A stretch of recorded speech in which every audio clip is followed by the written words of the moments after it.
Siaran langsung dari studio digital TV Al Hijrah. Kami bawakan program Sila Duduk Jangan Lari bersama hos anda, Talib. Assalamualaikum warahmatullahi wabarakatuh. Apa khabar? Semuanya wanita, saya jumpa dua orang je jejaka di sini. Segak. Tok Imam kita kan ni? Iyalah. Alhamdulillah, syukur. Berseri-seri wajahnya. Daripada surau mana? Masjid mana ni? Surau Asasuddin, Bandar Sultan Sulaiman. Surau Asasuddin, Bandar Sultan Sulaiman di Pelabuhan Kelang. Terima kasih, selamat datang semuanya. Wah, terasa aura kesejukan, kedinginan di sini. Alhamdulillah, manis-manis. Dan tahniah kepada anda yang telah berjaya menjadi penonton studio di sini, kerana hari ini anda akan antaranya bakal memenangi hadiah cabutan bertuah nanti ya. Semua berpeluang. Tapi sebelum tu, saya nak tanya sikitlah sebelum kita mulakan topik kita hari ini. Siapa sini ada ambil insurans? Insurans? Ada perlindungan insurans? 1, 2, 3. Dan ramai yang lebih kata, insurans untuk manusia perlu ke? Bukan untuk kereta dan rumah je ke? Betul tak? Kalau kereta semua kita lebih penting ambil insurans, betul? Dan tahukah anda ada perbezaan antara insurans dan takaful? Yang tahu bagus, alhamdulillah. Hari ini kita nak tambah lagi pengetahuan kita. Kita nak tengok sebenarnya sebenar-benarnya nak menjadi isu. Sekarang saya tengok di YouTube dan sebagainya, insurans ni banyak yang bising kerana susahlah nak dapat claim. Masa nak tantangan kita tu pukul 2 pagi pun dia sanggup tunggu. Macam-macam janji manis. Dapat. Bila kita sakit pergi ke hospital, dah tak boleh claim pula. Bila dah boleh claim, ambil masa yang panjang pula untuk dapatkan duit. Jadi semua ni menjadi isu masyarakat kita hari ini. Kita akan bersama dengan panel kita, insya-Allah, yang seorang ni memang hebat. Saya selalu jumpa dengan beliau dan bab-bab kewangan Islam ni memang insya-Allah memang dialah yang ahlinya. Dan seorang lagi merupakan dahulu ni seorang pelakon, pengacara di sini juga di Al Hijrah, dan juga sekarang ini merupakan ejen insurans. Jadi sebelum saya persilakan dua tetamu kita, saya nak bersama-sama dulu dengan sahabat saya, Tuan Faizal. Ini dia. Wah, berlari dia. Energi tu bagus. Banyak sangat bawa kertas tu. Ini salam bocor. Salam bocor. Salam bocor. Okey. Daripada bebasnews.my, sahabat saya ni orangnya tinggi, segak. Apa khabar semua? Orang dah tinggi, soalan dia lagi tinggi-tinggi daripada orangnya. Baik, terima kasih. Kita duduk di situ dulu. Okay. Dan sambil-sambil itu, bagaimana saya katakan tadi, yang di studio ini bakal berpeluang untuk menangi cabutan bertuah pakej umrah tajaan Ashar Travel and Tours yang berhad satu pekan untuk penaja kita ini. Dan jika anda di rumah berminat ingin menjadi penonton di studio, hubungi kami di 012-748-2260 ataupun emailkan kepada penonton@tvalhijrah.com. Jadi yang di rumah, kalau anda tak dapat jadi penonton di studio, jangan risau. Anda masih lagi berpeluang untuk menangi hadiah. Dan dengan syaratnya, tunggu hingga ke hujung rancangan. Kami akan tanyakan soalan kepada anda, jawab dan bakal menangi hadiah. Caranya, nanti tunggu kat belakang. Dan saya nak mempersilakan dua tetamu kita, dua panel kita. Yang saya katakan tadi, orang yang hebat-hebat. Saya mulakan dulu dengan Dr. Zahrudin Abdul Rahman dan juga Tuan Munif Isa. Dipersilakan. Apa khabar orang-orang hebat? Allahu Akbar. Sihat ya? Sihat. Alhamdulillah. Segak. Mari kita terus duduk ke sana. Ambil tempat yang paling selesa. Itu sahabat saya juga. Kursi dia special sikit. Soalan-soalan dia pun tajam-tajam. Tajam-tajam. Baik, jumpa duduk. Saya mencari kertas yang klik yes or no tu dah ada ke belum? Kalau dah ada, boleh bagi kat saya. Mungkin saya nak tanya soalan juga kepada panel-panel kita. Baiklah. Apa khabar berdua? Sihat? Alhamdulillah. Sihat. Doktor dari mana? Daripada Gombak. Gombak. Daripada PJ tadi. Dari PJ tadi. Hari ni ramai jumpa klien insurans. Alhamdulillah. Dulu mengacara juga kan? Betul. Bila kali terakhir tinggalkan dunia pengacaraan dan terus masuk ke dalam dunia insurans? Saya rasa dah almost 4 tahun. 4 tahun. Bagaimana kehidupan menjadi ejen insurans? Alhamdulillah. Alhamdulillah, hebat. Kaya lah. InsyaAllah. Alhamdulillah. Amin. Ini adalah satu doa. Baik, jadi saya masih lagi menantikan sama ada sahabat saya akan bagi flip soalan yes or no. Ada ke tidak? Kalau tak ada, saya teruskan. Baik. Jadi begini Okey. kita pun sedia tahu ramai yang memilih, ketika memilih untuk membuat keputusan mengambil insurans ataupun tidak, adalah berapa pantas untuk ejen insurans, syarikat insurans untuk berikan claim. Okey. Baik. Jadi apakah antara strategi selalunya memudahkan orang untuk mengambil insurans? Okey. So itu satu soalan yang bagus lah rasanya kan. So sepanjang pengalaman 4 tahun saya buat benda ni, so sangat simple. Because why? The first thing first adalah awareness. Awareness tentang kesedaran keperluan insurans ataupun takaful lah. Itu sendiri kan. So maknanya kalau dia ada kesedaran, maknanya dia memudahkan untuk kita memberi info. Okey, satu benda, claim. Okey. So persoalan di sini kebanyakan orang tanya tentang claim tu. Ya. Okey, so maknanya bila seseorang pengguna ataupun pemilik polisi tu disarankan untuk lebih faham polisi yang dimiliki. Ya. Kan? So maknanya interaction di antara ejen dan juga pengguna harus lebih clear tanpa berselindung kan. Maknanya kalau clear faham apa yang ada dalam protection tu, dalam plan tu dan juga waiting period semua jadi clear, tanpa matang, dia memudahkan claim. Baik, itu memudahkan claim. Betul. Adakah claim antara soalan paling penting yang ditanyakan oleh bakal pemilik insurans? Betul. Ya. Itu. Baik. Saya nak simpan soalan selebihnya tu. Okey. Tanya doktor lah. Alright. Doktor, orang tak pasti keliru insurans dengan takaful. Saya tengok banyaklah ustaz-ustaz lain menulis insurans ada unsur ghararnya, ada ribanya. Betapa ramai kita terjebak kerana kurang ilmu. Jadi apa beza insurans dan juga takaful? Okay, bismillahirrahmanirrahim. Yang perbezaan dia yang pertama sekali, insurans ni dia adalah satu kontrak jual beli yang mana benda yang dibelinya tidak nyata.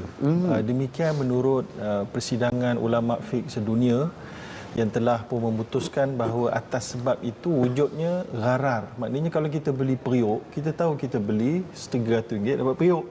Kita beli kasut RM200 dapat kasut. Ini kita beli RM1,000 ataupun bayaran bulanan RM100, kita dapat apa? Kita tak pasti. Kalau kita sakit, kalau aksiden baru dapat. Jadi maknanya dia membeli sesuatu yang tak jelas. Itu yang disebutkan oleh Majlis Ulama Fiqh Sedunia sebagai antara punca pengharaman selain daripada ada wujud unsur judi, ada riba, ya. Walau bagaimanapun takaful pula dia tidak lagi menggunakan kontrak jual beli. Kalau tadi dia jual beli, takaful dia telah ubah hubungan di antara pencarum menjadi pemberi contribution, sumbangan bersama. Sumbangan bersama macam khairat kematian dekat surau-surau kat masjid-masjid lah. Jadi kalau lepas tu ada yang manager dia adalah syarikat takaful, maka kalau ada orang dalam grup yang telah pun daftar nama tu ada sakit, maka manager itulah yang akan membuat keputusan nak bagi dia berapa yang boleh dapat. Jadi itu adalah dianggap sebagai hibah, sedekah pula. Maknanya mereka contribute. Bila mereka contribute, mereka bukan beli. Bila contohnya saya kata kat Talib, saya nak hadiahkan Talib besok satu barang. Talib kata apa? Rahsia. Boleh tak saya rahsiakan? Boleh, sebab dia adalah kontrak sedekah. Kontrak hadiah, boleh orang yang menerima tu tak tahu. Jadi itu bezanya insurans dengan takaful. Maka sebab tu insurans, Majlis Fatwa Kebangsaan Malaysia pun telah mengharamkan, negeri-negeri pun telah haramkan, adapun takaful adalah harus. Maka wajiblah semua orang Islam. Takaful tu harus. Jadi wajiblah semua orang Islam untuk pindah ke takaful. Dalam kereta dia punya takaful, dalam rumah, dalam medical card dan sebagainya. Baik berpindah ke takaful. Wajib berpindah ke takaful. Baiklah. Itu paling penting. Wajib dengar ya. Wajib ya. Saya dah sampaikan apa yang patut, insya-Allah Allah tak tanya saya nanti. Kecuali bagi businessman yang bisnes mereka buat ada vessel, ada kapal besar yang takaful pun tak cover. Ya. Barulah ada keharusan untuk dia pergi kepada insurans. Adakah sebab apa? Atas tujuan untuk pertimbangan keselamatan perniagaan. Sama juga macam orang duduk luar negara yang tak ada takaful tapi kena kereta, kena pakai, maka boleh dia ketika itu saja. Darurat. Di Malaysia tak sampai darurat. Hajiat nama dia. Hajiat tengok tu, cakap dengan orang tinggi agama ni, masya-Allah, tinggi ilmunya, masya-Allah, hebat. Terima kasih doktor. Jadi Munir ni ejen insurans ke ejen takaful? Saya takaful. Takaful. Baik. Jadi selalu apa kekeliruan yang berlaku antara insurans dan takaful? Biasanya pada pandangan orang ramai. Biasanya yang kelirunya ni orang selalunya kalau bahasa pasar semua insurans dia sebut. Okey, dia akan tanya insurans kan. So kita kena jelaskanlah takaful. Okey, because why nowadays kita tengok takaful ni satu yang diperlukan untuk kehidupan, tampung kos kehidupan yang mana perubatan lah. Okey, yang kelirunya kadang-kadang orang tengok apa insurans? Apa takaful? Apa bezanya? So sama juga. Saya bercerita macam doktor cerita. Okey. So maknanya kekeliruan tu clear. Sangat clear kan? So sekarang ni alhamdulillah kebanyakan orang di luar sana telah clear dan faham apa itu maksud takaful.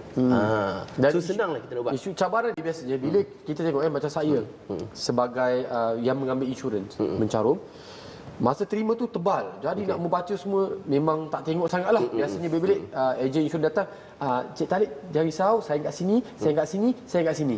Lepas tu dia pun ambil. Kita pun tak tahu hujung timbul belakang. Tapi bila tang nak claim besok, Masya Allah, azabnya Tuhan je yang tahu. Faham kan. So maknanya ini selalu kita dengar, tapi di agensi saya Sixma Group, okey. Kita di bawah naungan Prudential, okey. So simple, kita dia ajar untuk clearkan semua benda. Maknanya setiap dalam buku surat tu kita simpelkan dan kita ceritakan semua. Sebenarnya tujuan kita yang paling penting adalah pemilik polisi iaitu pencarum kepada takaful harus memahami apa yang dia ambil. Lebih clear. Kalau dia tak faham, maknanya kita tugas sebagai ejen kena bagi faham. Sampai dia betul-betul faham, insya-Allah takkan ada masalah. Baik. Abang Faizal pernah ambil insurans tak? Tak pernah lagi lah. Boleh tolong advise sikit. Tapi saya ada soalan sikit. Saya pun tergolong juga dekat kawan-kawan kita kat sini kan. So kita orang kita ni lebih bergantung pada khairat kematian. Jadinya kita ni rasa macam cukup dah khairat kematian tu kan. Kenapalah kita nak pergi menginsurankan kematian kita, ataupun kalau kita ada insurannya banyak tu macam kita boleh mati dengan selesa. Macam mana tu? Okey, so sebenarnya bagus soalan tu kan, mati dengan selesa kan. Mati dengan selesa. Okey, mati dengan selesa. Sebenarnya matilah mak. Yang selesa ni yang ditinggalkan. Okey, itu sebenarnya bagus. Bagus soalan abang tu. Because why? Purata kajian mengatakan orang kita, di Malaysia lah, purata, kenapa kadang-kadang orang ambil, ada tak pernah dengar hibah takaful? Ini yang kita cakap tu, khairat kematian adalah untuk pengurusan jenazah dan sebagainya. Okey, untuk orang kita kebanyakan yang ambil hibah takaful ni adalah dia care tentang family. Sebab kita yang pergi, tapi kita harus tinggalkan yang baguslah kepada yang masih tinggal. Contoh legasi family kita, anak-anak kita dan sebagainya. Because why? Satu benda bang, sangat bagus soalan tu, saya suka. Because why? Mati kita tak dapat tentukan. Tetapi at least kita sediakan sesuatu amount untuk berikan kepada family untuk dia teruskan kehidupan.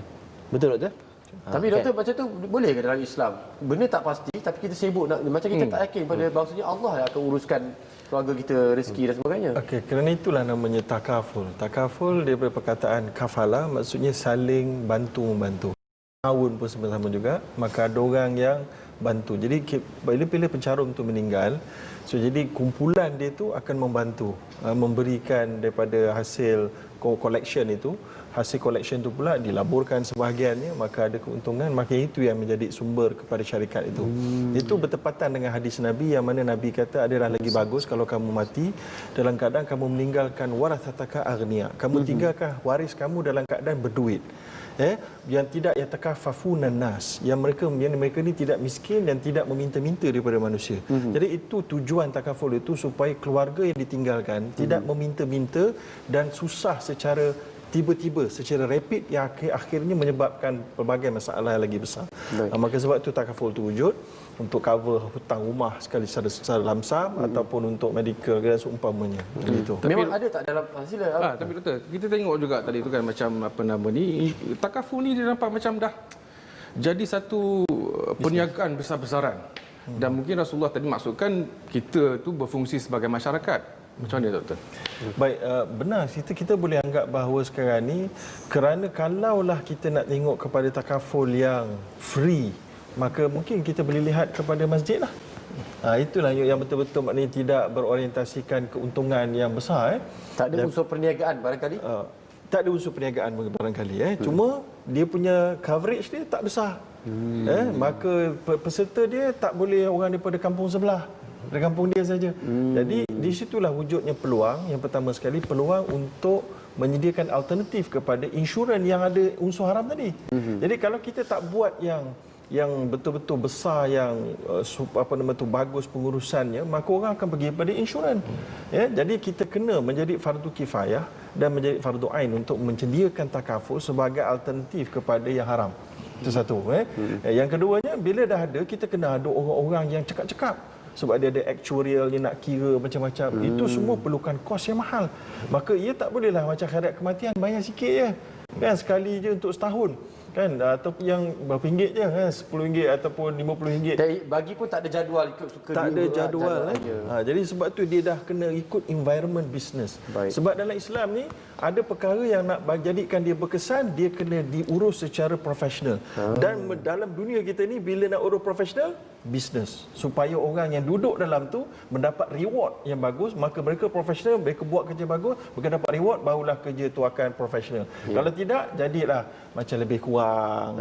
Asal ada je. Asal ada. Baik, itulah kita akan berehat seketika. Tapi sebelum tu saya nak tanya kepada kedua-dua panel kita, bahawasanya yang salah biasanya ejen insurance company tak salah, sebab masa nak jumpa tabur janji macam-macam. Semua boleh.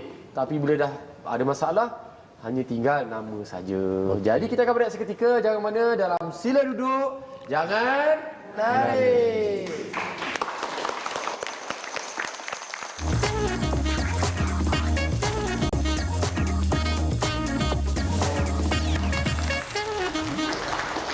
Ya, baik, alhamdulillah kita bertemu kembali. Dan Munif, kalau awak nak tahu, hari ini masa saya tanya tadi dalam studio ni dalam 3-4 orang jadi insurans peluang. Okey. Tapi kita selalu tengok, betul tak? Ramai sangat insurans ataupun takaful agent, masa dia nak dapatkan kita punya tantangan, Masya Allah, langit dan bumi dijanjikan.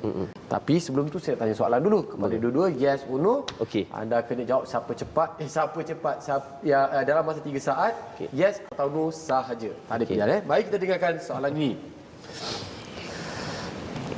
Perlindungan takaful satu keperluan. Okey.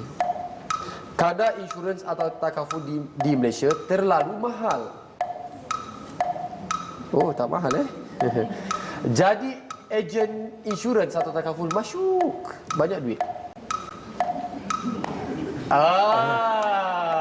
Doktor, kita kena jadi ejen, doktor. Berhenti jadi pengacara terus. Kejap lagi saya tengok bank statement. Okey, ambil insurans merupakan satu bebanan. No, okey. Insurans konvensional ke ataupun takaful, dua-dua tak ada beza. Dua-dua tak ada beza. Dulu beza tak? Dua-dua tak ada beza. Ada beza. Tak ada beza? Ada beza. Ada beza. Okey. Ejen insurans ramai yang menabur janji manis. Baiklah, satu tepukan. Doktor, jawapan yes tu macam pernah jadi mangsa. Mari kita bersama dengan mangsa keadaan. Sebenarnya saya tak pernah jadi mangsa sebab saya menolak. Doktor tak ada insurans? Ada, saya ada takaful. Maaf, takaful. Baik. Ada takaful, tetapi kita tengok pada keperluan dan kita buat research dulu. Kita jangan macam impulse purchase nama dia, kita tergesa-gesa. Kita dimomokkan, kita minta tangguh, dia tak bagi tangguh, dia momokkan lagi dengan janji-janji. Kita kena tunggu dulu, kita kena bagi masa untuk kita study sendiri. Barulah kita tidak... Apa antara janji-janji ataupun yang dimomok-momokkan? Esok kalau awak meninggal, satu benda tak dapat. Dia macam... Adakah itu antara ayat? Tak juga, dia macam-macam lah. Maknanya jenis berapa ratus ribu yang akan cover kan. Betul 800 ribu, 1 juta, unlimited, tak ada had untuk 1 tahun. Macam-macam lah kan. Ya. Tapi dia tak nyatakan yang itu yang bayar yang berapa, yang ini yang bayar yang berapa kan. Yang bayar bulanan contribution tu berapa, yang layak untuk dapat yang itu kan. Dia tak pernah beritahu bahawa warded baru boleh dapat cover, kalau outpatient tak dapat. Dia tak beritahu. Munif, kenapa tak beritahu Munif? Saya pula. Tapi saya suka benda tu kan. Because kat sini kita ada peluang untuk betulkan keadaan. Okey. So macam jadi ejen sendiri ya. So maknanya bila saya buat ni selama 4 tahun, ia kembali kepada attitude kita di sini. Okey, sales. Everyone is looking for sales because why? Dia nak gain profit. Ada KPI, ada target. Ada target. Okay. Tapi along the way, bila saya realise ejen takaful ni dia datang dengan satu tanggungjawab. Okey, tanggungjawab mana adalah untuk kita beri yang terbaik untuk kepada pencarum takaful kan. So simple tadi kata tabur manis semua kan. So kalau tanya saya, itu bukan style saya. Itu bukan saya. Because saya akan jumpa, saya akan terangkan sampai dia faham. Okey. So sampai dia faham, so saya akan tanya balik 3 kali. At least saya tanya, abang faham tak? Akak faham tak? Ataupun abang faham sekali lagi? Kalau faham, baru abang ambil. Kalau tak faham, jangan ambil dengan saya. Itu style saya. So mana-mana saya ada client base lebih kurang kat 300 orang kan. So mana semuanya faham. Alhamdulillah. Setakat ni tak ada masalah. Because why? Apa saya ulang balik, dia orang faham. Dan saya kata along the way, kalau you own the policy, okay, saya kata free to call, free to tanya. Dia akan tanya sampai dia faham. Because why? Saya belajar ini daripada saya punya agensi, Sigma Group, okay. Kita nak tahu macam mana kita dapat. Because why? In the end kan, kalau sebagai seorang agent tidak memberi nasihat yang betul kepada pencarum, okay, kita akan dikenakan tindakan KPI. Tidak akan dikenakan. Akan dikenakan. So maknanya kita kena lebih telus, berhati-hati. Baik. Dalam bagi information. Ya, betul. Nak menambah. Saya rasa apa yang disebut tadi ini semua perkara yang dalam buku lah. Buku panduan yang itu perlu dibuat. Betul. Tapi ikut realitinya, sebaik mana pun kita berikan penerangan, kerana panduan itu terlampau banyak dan sedikit saja yang dapat dipahami betul-betul oleh orang yang menjadi pencarum, sehinggalah nanti dia sakit barulah dia faham. Sebenarnya masa dia dengar tu dia ngangguk, okey. Ataupun kadang-kadang dia dengar, berapa saya dapat. Betul. Jadi ini cabaran kepada ejen-ejen, sebab kalau tidak dia akan ambil masa yang sangat panjang dan tak semua orang ada masa yang that long. Kalau ada pun 1 jam dia dah boring, dia dengar je, okey mana nak kena saya, berapa makcik kena bayar, berapa pakcik kena bayar. Itu cabaran dia. Itu cabaran dia. Saya setuju dengan doktor. Because why? Kat sini kita tengok dalam memiliki polisi takaful, okey, dia harus faham benefit yang dia ada, okey, dan juga waiting period. Mana tempoh kematangan kalau dia ambil medical card, kematangan medical card dan sebagainya, macam mana nak admit dan sebagainya. Because why? Dalam kita akad untuk ambil takaful ni, kematangan di antara ejen dan juga pemilik ataupun pencarum takaful ni sangat penting. Ya. Baru benda tu boleh jive sekali kan, dia membentuk satu kematangan untuk pemilik polisi yang betul. Kadang-kadang okey, saya tanya abang, simple kan. So, saya pula jadi orang boleh Okey, saya tanya abang. Okey, antara dalam wallet abang ada kad bank. Okey. Dalam wallet abang ada kad takaful? Tak ada. Okey. So katakanlah ada. Okey, let's say katakan ada kan. So, antara kad takaful dengan kad bank, yang mana-mana hari-hari kita tengok? Kad bank. Okey. So kat sini saya nak tegaskan kepada penonton di rumah ataupun di studio, okey. Rajin-rajinlah review polisi takaful yang kita ada. Because ni sangat Tapi penting. hakikatnya secara operationalnya kita tak akan tengok benda tu sehingga kita sakit. Betul. Dan benda tu sakit ni masa kita muda ni likely untuk kita sakit memang mungkin kurang. Kecuali lepas macam kes talib katakan 7 tahun. Lepas tu ejen dia pun mungkin dah meninggal. So janji manis tu tinggal janji. Dah terkubur sekali kadang-kadang. Habis dengan ejen-ejen dia dengan komisen dia dah ni kan. Dia rasa macam saya dah habis komisen, bukan you are not my client anymore. Macam mana kita so nak maknanya address? ejen pun terkubur sekali. Kan. So bagus tu. Because why? Satu benda, okey, kat sini kita tengok kematangan seorang ejen tu, dia punya vision nak pergi takat mana. Ada setengah orang target dia 100 klien habislah. Tapi di tempat saya di train, okey, if you once you become an agent, you lock with your client, lock sampai mati. Ya, mungkin di tempat anda. Tapi kalau secara umumnya membuatkan orang takut, ramai tak mencarum lagi sebab kerana itulah sikap dunia ejen-ejen tu. Dia terpaksa bernabur janji sebab nak kejarkan sales. Bagaimana? Okey. So bagus tuan-tuan kan. Sebenarnya bukan tabur janji. Okey. Sebenarnya mulut manis. Mulut manis. Okay. So sebenarnya benda simple je kan. So because why saya belajar benda ni ketika selama saya buat 4 tahun ni kan. Okey. Bila dia look back pada diri kita. So kalau kita macam mana, kita akan attract orang yang macam mana. Ya, baik. Betul. So maknanya saya always trust benda tu. Because why? Kalau kita berbuat baik pada orang, kita akan dapat kawan-kawan yang baik. Maknanya mana tu? Okey, kat sini juga pengguna ataupun bakal pemilik takaful harus lebih buka mata dan cerdik dan memilih ejen. Baiklah. Jadi Muni, kita tengok kalau kita ni bila masalah je pengguna. Tapi apa fungsi syarikat takaful tu yang collect berbilion-bilion tu, apa fungsi dia? Dapat duit tu mana, bahagian promosi dia pergi mana? Okey, so bagus kan. So sebenarnya yang kita tengok dekat iklan tak ada, dekat beli iklan dekat Hijrah pun tak ada, tapi kita pun nak kan. Sponsor boleh tak? Macam mana? Kita boleh minta sponsor ni kan. So sebenarnya simple. Okey. So sebenarnya segala promosi daripada syarikat takaful ataupun insurans di bawah silian bank negara. So Tapi kita tak boleh promosi throw. bukan promosi untuk tarik pencarum, untuk mendidik Mendidik. Kan. So sebenarnya kalau kita tengok dekat channel-channel kat internet pun ada sebenarnya. Cuma kita yang tak aware nak pergi. Saya bila jadi ejen takaful ni saya search. Oh ada ni, ada kan. Tapi sebenarnya kat sini kita tengok kita sebenarnya bagus kat sini persoalan sebab kita nak level up the mindset orang ramai. Bagi saya dia tiga-tiga pihak ada kekurangan, ada tanggungjawab pada peserta ataupun orang ramai, ejen punya grup dia dengan syarikat. Syarikat tadi tu dia berharap kepada ejen-ejen dia collect duit-duit ni semua sekali sebagai contribution. Maka apa dia buat ditanyakan tadi, apa yang biasa syarikat dia buat, mula-mula dia akan ambil dia punya cost of operation daripada tu dalam 20% ke 30% untuk gaji-gaji dia. Kemudian baki tu dia akan masuk risk fund, tabung risiko. Tabung risiko itulah yang kalau ada dalam kumpulan tu claim, mereka lah yang akan proses, mereka yang akan bayar gunakan risk fund tu. Ada juga sebahagiannya yang campur dengan pelaburan, sebahagian kecil dalam berapa persen dia bagi buat pelaburan. Pelaburan tu ada pula kalau dapat 80%, 8% ke, maka dia akan bagi sikit pada syarikat, sikit lagi masuk ke risk fund. Jadi itu kerja syarikat. Tapi doktor, kalau saya tengok credential doktor ni banyak sebagai panel syariah dan sebagainya. Bila doktor duduk dekat dalam board tu, doktor pernah tak advisekan syarikat takaful ni, you kena buat program macam ni, reach out. Kalau tak, orang tak tahu apa yang you buat sebenarnya. Ada tak advice macam tu? Ada, sebab tu semua ejen-ejen dia kena license.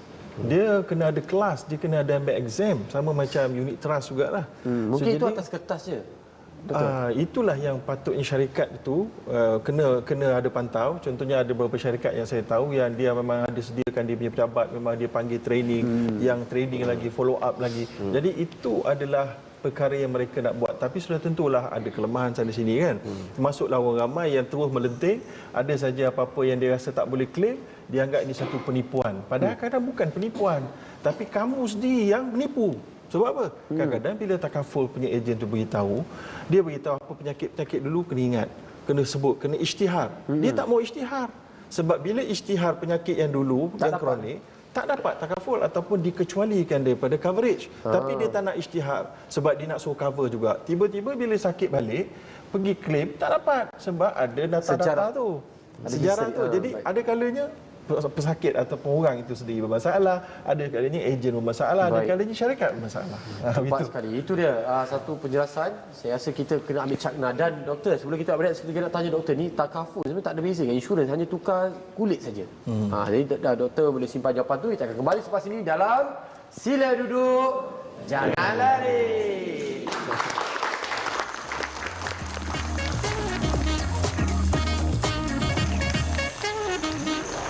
Alhamdulillah, syukur sangat-sangat.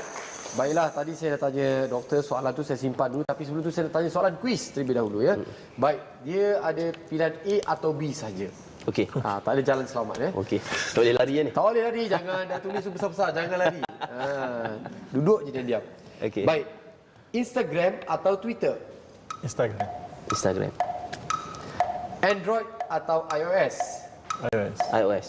Oh, baik. Membeli online atau di kedai fizikal? Physical. Di kedai fizikal. Kedai fizikal Okey. Jubah atau baju Melayu? Cuba. Sejubah. Jubah. Poligami atau monogami? Poligami. Perlahan suara dah bila bab. Jawab. Okey, poligami. Poligami. Oh, berani isi-isi semua yang betul je. PAS atau UMNO? Lari. Tak boleh lari. Pilih yang terdekat, yang paling cenderung. Mungkin mungkin dua ya, tapi yang paling cenderung. PAS atau UMNO? Satu. Tak ada kat sini, minta maaf. PAS atau UMNO? Ya. Pasal tak UMNO? Ya. Saya ambil atau lah. Tak boleh. Tak boleh. PAS atau UMNO? Fikir R lah. Tidak. Tak boleh ya? Tak ada juga. Pas atau UMNO saya pas. PAS. Which UMNO? I don't know. Satu UMNO je. Munif tu UMNO tu. Kita buat kusan tu. Okey, UMNO. Tun M atau Anwar Ibrahim? Tun M. Tun M. Tun M. Baik, alhamdulillah itu je soalan dia. Terima kasih. Sekala lah, kita bagi segar sikit. Jadi, isu tentang salin kulit ni je. Okey. Takaful adalah satu branding salin kulit. Tidak betul-betul diamalkan. Okey, jadi yang pertama sekali dia tak boleh kita kata salin kulit kerana dia mengubah kontrak. Kontrak ni adalah segala-galanya dalam Islam macam orang bernikah kahwin. Hanya dengan lafaz aku terima nikahnya sekian dan terus jadi isteri daripada orang asing kepada isteri. Maka itu tak boleh dipertikaikan, diberingan dan peremehkan. So begitu juga dengan takaful. Kontrak yang telah ditandatangani itu akad dia. Itulah yang mengubah segala-galanya ya. Jadi kemudian ia bukan hanya kontrak saja tapi semua syurut ataupun condition dan syarat-syarat dan rukun-rukun kepada kontrak itu perlu dijagai. Macam mana nak jagai? Setiap takaful yang nak bernama takaful di dalam negara kita wajib ada lesen daripada Bank Negara Malaysia yang mesti ada 5 orang penasihat syariah yang pakar. Mesti lepas tu 5 penasihat syariah ni pula mesti ada jabatan syariah yang ada at least 3 ke 5 orang pegawai syariah pula. Jadi semua ini kalau ada non-compliance, dia kena lapor Bank Negara. Kalau ada potential non-compliant, dia kena lapor kat Bank Negara. Bank Negara pula ada 20 orang atau 15 orang penasihat syariah Bank Negara. So jadi double, triple layer untuk check. Dan kemudian ada pula Akta Islamic Financial Services Act 2013 yang jaga semua takaful ini suruh ikut undang-undang. Dan ada pula Bank Negara keluarkan garis panduan dalam bentuk PD, iaitulah polisi dokumen untuk takaful, untuk wakalahnya, untuk kafalahnya, semua ada. Jadi dia bercakap tentang memang nampak tersusun rapi, tapi ada institusi sehinggalah satu badan yang menguruskan wang untuk urusan ibadah yang terbaik di Malaysia pun disalahgunakan, dikatakan begitu. Apatah lagi takaful. Ya. Jadi ini adalah masalah manusia. Sistem dah ada. Ya, macam dah Islam. Islam tu sistem dah ada tapi manusia yang bernama Islam tu yang korup. Begitu juga dengan sistem telefon ke, TV ke, institusi ke. Sistem dah cantik tapi bila orang tu ada masalah, maka korupsi akan tetap berlaku. Kerana itu Islam dia kena tumpu pada dua-dua. Sistem kena cantik, orang kena betulkan. Maka sebab itu Islam mewajibkan kalau ada korup dalam institusi Islam ke ataupun institusi yang tidak bernama Islam, mesti dikuis keluar.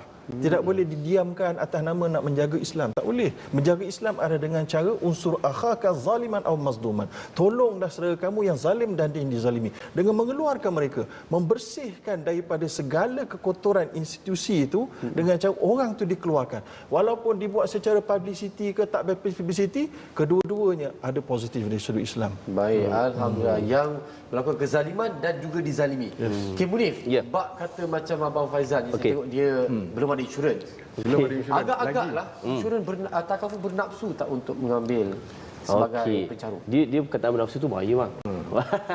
So sebenarnya untuk Kalau nak mati dalam aman tadi agaknya berapa ratus ribu kita kena. Saya tadi macam cakap dulu. Kan? Maknanya saya kena duduk dengan abang, saya kena fact finding dengan abang, saya kena check mana keperluan abang. Because why? Sebagai agent kita always kena go for need based selling. Keperluan. Bukan melampaui apa yang ada. Maknanya saya sebagai agent saya kena tengok kapasiti abang. Kan? Saya tak boleh pergi bang. Okey bang, abang ambil 1 juta, 1 million polisi. Munif, minta maaf. Katalah na'uzubillah bang, saya ambil contohlah.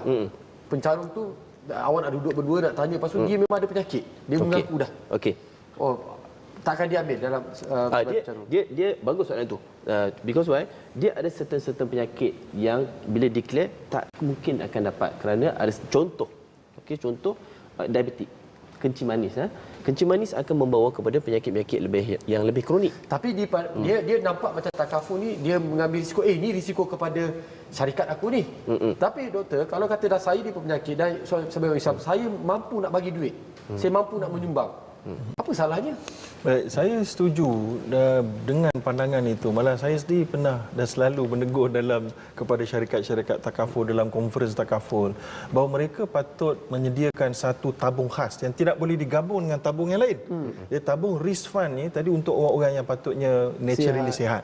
Tapi bila ada orang yang sakit masuk, nanti dia akan sedut semua orang-orang lain punya, orang lain.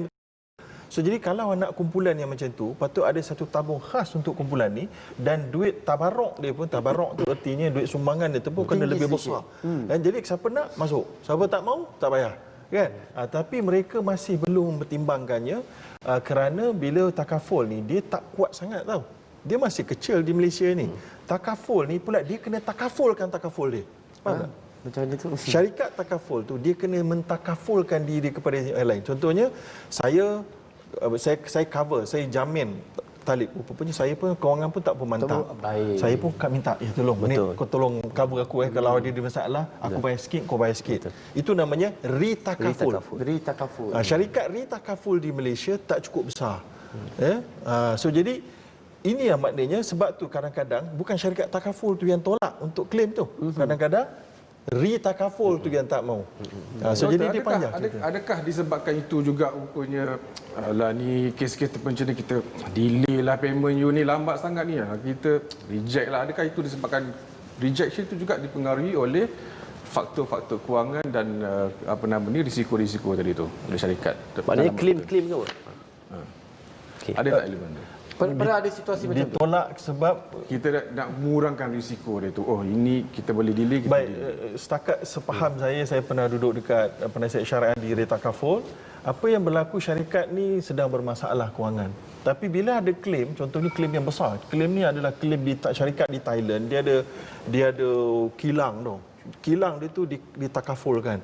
So jadi bila banjir besar, habis tenggelam, semua nak takaful, syarikat ni sekarang ni dah kering. So apa yang berlaku tau? Dia tak tolak klaim tu. Sebab klaim tu menepati semua terma, dia kena bayar. Apa dia buat? Shareholder kena suntik duit. Syarikat di Malaysia sama. Shareholder kena suntik duit atas nama qard, atas nama beri pinjaman kepada syarikat. Bila nanti dah tahun depan pula dah better, kena bayar balik shareholder secara tidak ada interest. Itu yang berlaku di syarikat takaful. Ya. Munif, ada tak situasi macam Munif, saya ni dulu tak ada penyakit, tapi saya nak rehat ke hospital lah. Saya rasa macam sakit sikit-sikit tapi nak rehat ke hospital. Boleh tak you cover I punya cost? Oh, okey. Itu sebenarnya ada pernah berlaku dululah ketika sistem takaful tak begitu solid dan kefahaman orang terhadap takaful belum clear. Okey, tetapi sekarang ni memang kita begitu tight. Because why? Macam doktor cakap tadi, tabaruk dan sistem muamalat dalam tabaruk tu sendiri kan. So kita kena be really care. Because why? Kita bawa dengan satu tanggungjawab yang besar. Because pencarum-pencarum lain perlu ada sikap adil. Kita tak boleh macam simple-simple nak masuk. Because why? Kalau dia gunakan fund ketika dia tidak betul memerlukan, maknanya kalau ikut hukum syariah berdosa lah. So maknanya mungkin ketika dia buat macam ada yang lebih memerlukan, tengah buat treatment kanser dan sebagainya kan. So ini kita kena tengok. Because why dalam takaful pun kita ada panel-panel yang kita tengok, dan kita ada pakar-pakar perubatan yang memang doktor-doktor pakar. Okey, yang akan tengok layak ke tak layak. Baik, atas nasihat Dr. Tukar. Betul. Cuma sebab itulah untuk mengelakkan perkara itu berlaku, biasanya syarikat-syarikat takaful ni yang klaimnya dia akan ada employ doktor perubatan untuk cek bila doktor perubatan daripada hospital hantar dokumen kan, dia akan cek yang ini macam mana. Tapi yang masalah berlaku sekarang ni adalah komplot di antara pelanggan dengan pihak doktor hospital. Ada juga. Ada yang menipu syarikat insurans dan takaful ada. Yang mana mereka komplot, dia kata sebenarnya tak payah masuk ni outpatient tapi tak boleh claim, tapi saya masukkan awak 1 hari je. Jadi saya tulislah justification. Atas paper justification nampak sakit luar biasa lah. Syarikat hospital pula swasta kan, dia mana duit kan. Jadi itu berlaku. Jadi nak kata salah siapa, masing-masing ada kelemahan masing-masing. Itu yang tadi berbalik pada doktor kata sikap tu. Ya, Pak Fazal macam ada tak puas hati dan berdiri tu. Takaful ni makin berkembang. Hospital pun makin berkembang. Dia tengok kita punya cover itu sampai 500,000. Kalau boleh pengamal perubatan ni pun dia nak charge sampai maksimum 500,000 ni. Betul. Kita simpan dulu soalan tu sebab kita nak berat setika macam panas je Dr. Abang Faisal jangan marah Abang Faisal. Sabar. Dia tanya. Marah sangat. Baiklah, kita akan berat setika, jangan ke mana. Kita dalam sila duduk, jangan lari.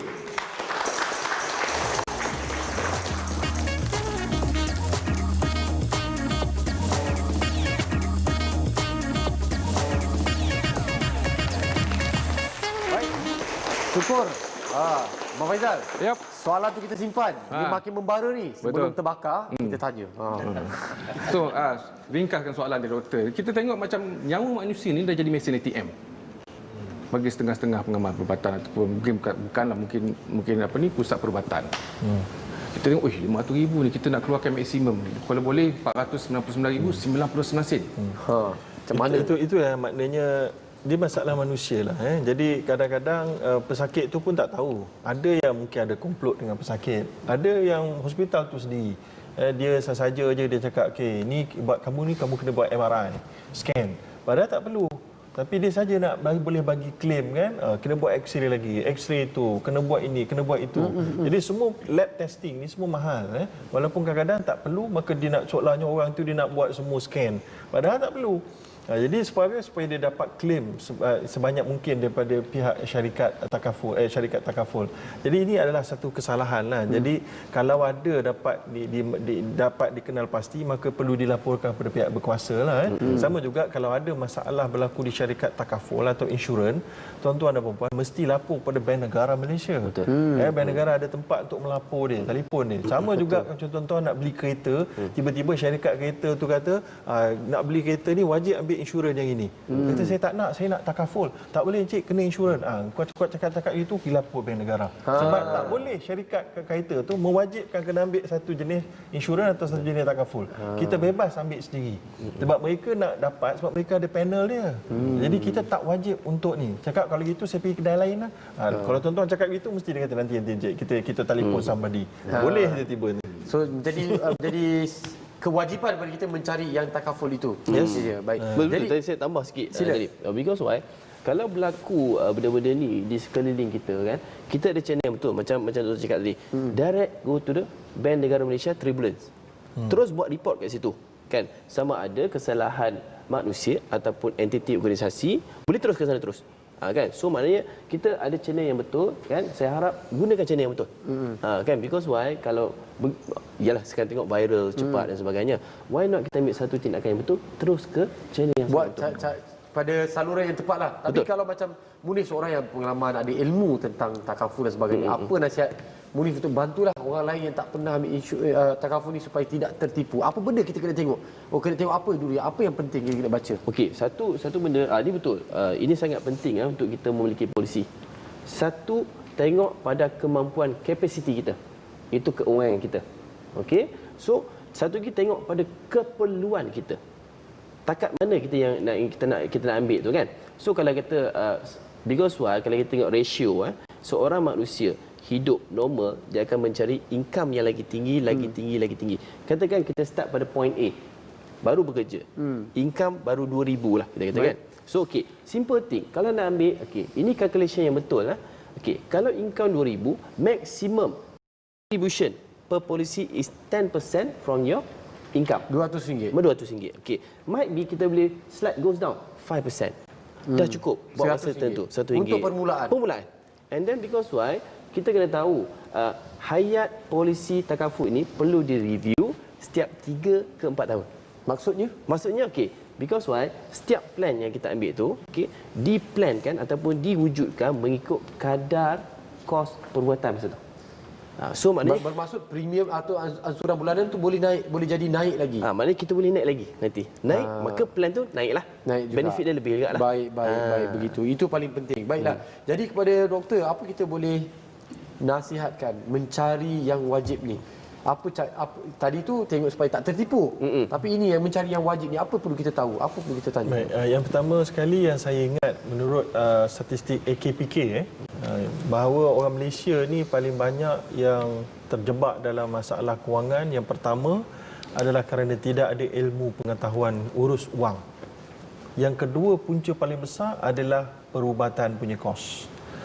Kadang-kadang dia turun naik. Kadang-kadang yang pertama adalah medical, perubatan, yang kedua adalah urus wang. Dua-dua tu adalah punca orang kita tenggelam dalam masalah urusan hutang dan seumpamanya. Doktor, saya nak celah sikit doktor. Berkenaan dengan urus wang ni, adakah ada soalan sikit daripada kawan ni? Dia kata bolehkah konsep menerbitkan harta menggunakan hibah takaful diguna pakai untuk menggalakkan bakal pelanggan setuju minta takaful? Dia macam upsell sikit doktor. Baik, yang ini panjang sikit. Hibah takaful ni satu konsep yang telah pun diluluskan oleh beberapa syarikat takaful oleh penasihat syariah mereka. Sebabnya begini, bila seorang itu mati, maka dia akan ada dapat pampasan ataupun sedekah lah daripada kumpulan orang ni kan. Maka ada isu, maknanya ini sampai ke siapa pemilik dia. Kata dia dapat 800,000 atau berapa ribu kan. Pemilik dia siapa? Isteri ke, suami ke, anak ke? Patutnya ikut hukumnya yang paling kuat sekali adalah yang penama tu hanya pemegang amanah. Dia kena bagi ikut faraid. Kan? So jadi maknanya susah, kadang-kadang ada keluarga yang berantakan, maka akhirnya tersekat juga. Maka akhirnya timbullah hibah. Maknanya hibah ni hanya boleh dilakukan ketika hidup orang tu sebelum mati. Baik. Maka sebab tu dia nak bagikan solid, maknanya sebelum dia mati dia dah hadiahkan dah benda tu. Nanti dia mati nanti akan jadi milik A, clear. Tak ada maknanya nak kecoh-kecoh. Maka itulah wujudnya hibah takaful tadi tu. Baik. Baik. Jadi saya tak habis sikit tadi. Ya, bagi. Baik, jadi kat mana tadi? Yang halal, mencari yang Yang halal tadi, fikir tadi, maka bagi orang-orang muda, bagi tuan-tuan dan puan ada anak, orang muda yang belum ada penyakit, cepat-cepatlah kalau ada duit lebih RM100 ke RM50 sebulan, bayarlah, ambillah takaful. Tak rugi insya-Allah. Tak payah ambil yang takaful yang ada investment link, yang ada pelaburan tu. Tak payah kalau tak mampu. Ambil yang untuk coverage perubatan sahaja. Asas. Walaupun tuan-tuan ada kerja yang bagus macam sebut tadi kan. Kecuali kerja tu memang jenis ada sebahagian kerja tu memang dah pencen pun dia cover lagi. Itu lain cerita lah. Yang itu mungkin boleh fikir yang lain lah. Tapi yang tak ada tu, yang ini adalah bagus. Sebab kalau dah sakit, sekali je dah sakit, kalau dapat diterima oleh takaful pun harga dia tinggi. Dia punya bayaran ansuran tu. Mungkin dia boleh sentuh sikit berapa ringgit yang paling rendah sekali. Okey. Itu bagus. Jadi sebenarnya ada polisi serendah RM100 pun. bukan RM50 serendah RM50. Itulah saya ingatkan RM20 saya dah cakap RM50 tadi. Ada RM50 tapi coverage dia mungkin rendah, RM100,000 je lah. Kalau RM150 biasanya coverage yang RM500,000, RM800,000. Kemudian tahunan dia pula ada coverage pun banyak, tak ada limit. Macam tu. Tapi boleh tak kalau kita pilih lah, tak semua orang mampu, mungkin atas kos hidup dan sebagainya, berperingkat, berjadual. RM50 untuk tahun pertama, RM100 tahun kedua, boleh buat macam tu? Boleh. So maknanya tadi macam saya tekan tadi, upgrading the plan. Kan? Because why? Setahun ke setahun, kos kita makin meningkat, expenses makin meningkat, income kita pun makin meningkat. So maknanya kat situ kita tengok pada keperluan, kita up level. Maknanya upgrade plan tu. Slowly. Jangan ambil polisi, satu benda yang saya tekankan, jangan ambil polisi sehingga anda rasa beban. Kalau anda ambil polisi berasa beban, maknanya anda tak akan dapat maintain polisi tersebut. Dan satu lagi, bila dah ambil polisi, dah bayar bulan, jangan stop tiba-tiba tengah jalan. Rugi.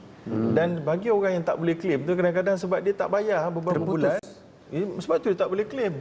Dia tak faham syarat-syarat tipu. Tapi dia tak faham betul syarat. Ataupun dia kata 5 bulan dah bayar, okay, aku quit lah. Rugi. Habis gitu saja duit 5 bulan tu. Baiklah. Baik.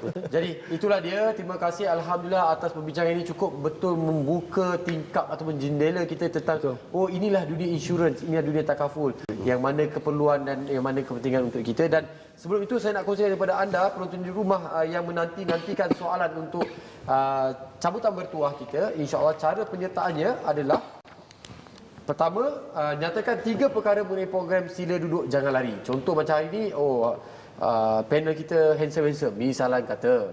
Dan itu antara 3 perkara anda boleh.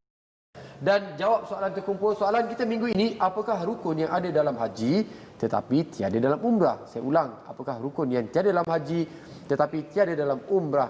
Kumpulkan jawapan anda dan emailkan kepada sdjlhijrah@gmail.com. Dan anda juga sebenarnya boleh naikkan video anda 1 minit ke dalam IG anda dengan hashtag SDJL Umrah.